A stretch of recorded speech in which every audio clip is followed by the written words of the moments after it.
Hello. জি বোন, আসসালামু আলাইকুম। জি, একটা কোয়েশ্চেন হইলো, আমার হাজবেন্ড আর কি 3 বছর আগে গিয়া একটা বিয়া করছে আমার লুকাইয়া আর কি, তাই বড় বড় বাচ্চা নেই শোনো দেশ বাদে ও বেটিও করে চাইরা আর একটা বিয়া করছে ওদিন 6 মান্থের ভিতরে। তো ওদিন 2 ইয়ার্স আগে আমি শুনছি আর কি, আর 2টা বাচ্চা হয়ে গেছে। তো বেটিও করে হিবার চার্জ তারার পরে বেটিগু বাড়িতে আইসে আইয়া থাকে। তো আমি ওটা জানতে চাইলাম যে সারা বেটিটা কি এলাও আছে নিলা টাকা আইয়া। ঠিক আছে, আর কোন প্রশ্ন আছে বোন? আর একটা প্রশ্ন আছে, আমি কি আমার হাজবেন্ডটা কইলাম লোক ছাড়িতে আমাকে, কারণ আমি ডিপ্রেশনও আছি, কারণ তাই 2বার লুকাইয়া বিয়া করেছেন। তাই না আমার কইরা আছে তুমি তো ছাড়ি দাও আমার, আমি আর একটা বিয়া করবো, বাট আমি তো বাস্তব হইব। ইলা খেউরিয়াতে রেটিং দেওয়া এটা শরীয়তে এলাও নি, আর লুকাইয়া বিয়া করাটাও এলাও আছে। ও আমার 2টা কোয়েশ্চেন। ঠিক আছে, আমার মনে হয় ওকে স্যার। জীবন এই প্রশ্নের উত্তর অবশ্য আপনিও জানার কথা। আসলে এই প্রশ্নগুলো এখানে আমাদেরকে অন এয়ারে না করলেই ভালো হয়, কারণ আমরা চাই যে আমাদের সমাজের রুচিটা আরেকটু উন্নত থাক। এই কথাটা শুনে হয়তো আরেকজনের মনের মধ্যে আসে, ও এই লোকটি যদি লুকিয়ে লুকিয়ে 2-3টা করতে পারে, আমি কেন করব না? তাহলে এতে করে একটা খারাপ জিনিসের স্প্রেড করা হবে, খারাপ জিনিসকে ছড়িয়ে দেওয়া হবে। এগুলো খুবই শুনতে ভালো লাগছে না। আর এই সব কথাগুলো আমাদের অন এয়ারে আমাদের নতুন জেনারেশনরা অনেকে দেখেন প্রোগ্রাম, তাদের মধ্যে এই জেনারেশন সম্পর্কে খুব খারাপ ধারণা হবে। এবং ওভারঅল ইউকের যে কমিউনিটি আছে তাদের সম্পর্কে, যারা ইউকের বাইরে থেকে এই প্রোগ্রামগুলো দেখছেন তাদের সম্পর্কেও খারাপ ধারণা হবে। এই বিষয়গুলোর এখানে কোনো প্রশ্নের কোনো উত্তর দেওয়ার মতো কিছু নেই। প্রথমত, লুকিয়ে বিয়ে করা তার কতটুকু প্রয়োজন আছে, কি জন্য তিনি বিয়ে করছেন, সে বিষয়গুলো দেখতে হবে।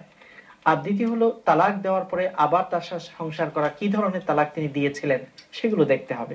এই জন্য এখানে থিওরিক্যাল অর্থে আমরা কোনো উত্তর দিতে পারছি না, এগুলোর জন্য ডিটেলস লাগবে। আবার আপনাকে থ্রেট দিচ্ছে, আপনি যদি তাকে ছেড়ে দেন তিনি আরেকটা করবেন। আর এখানে আপনার যে হক তার থেকে পাওয়া দরকার, আপনি কতটুকু পাচ্ছেন কিংবা পাচ্ছেন না। তিনি যদি অন্য বিবাহ করেও, সেটার চেয়ে বড় কথা হলো আপনার সাথে তার সম্পর্কটা কেমন, আপনার সাথে তিনি হক বজায় চলছেন কিনা। এই বিষয়গুলো যদি ঠিক থাকে, এবং আপনার যে বাচ্চারা আছে তাদেরও একজন বাবার ছায়া দরকার, কাজেই আপনি এগুলোকে মেনে নিয়েই বরং আপনি তাকে শুদ্ধ করার চেষ্টা করবেন। কারণ স্বামী যদি সুপথে না থাকে, এখানে কিন্তু স্ত্রীরও দায় দায়িত্ব আছে। অর্থাৎ ইনডাইরেক্টলি স্ত্রীও নিজের সফল একজন স্ত্রী হতে পারেননি, যে তিনি তার মায়ায় তার স্বামীকে এইভাবে আবদ্ধ রাখতে পারেননি, যে কারণে স্বামী বাইরে ঘোরাঘুরি করছেন। অতটুকু দায়িত্বশীল স্বামী হয়নি। এই জন্য প্রত্যেকেই আমরা নিজের সমালোচনা করি এবং দেখি যে কেন আমার স্বামীটি আমার মায়া জালে আবদ্ধ থাকেনি, কেন তিনি অধিক অধিক দৌড়াচ্ছেন। এই বিষয়গুলো দেখতে হবে।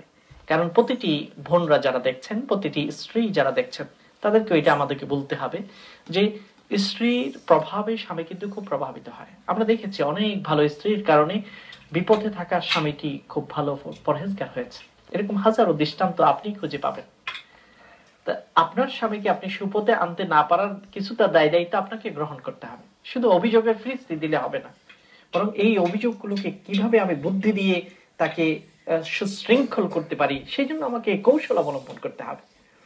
আপনি দোষের ফিরিস্তি সৃষ্টি করা এটা খুবই সহজ, কিন্তু সেটা কখনো সমাধান নয়।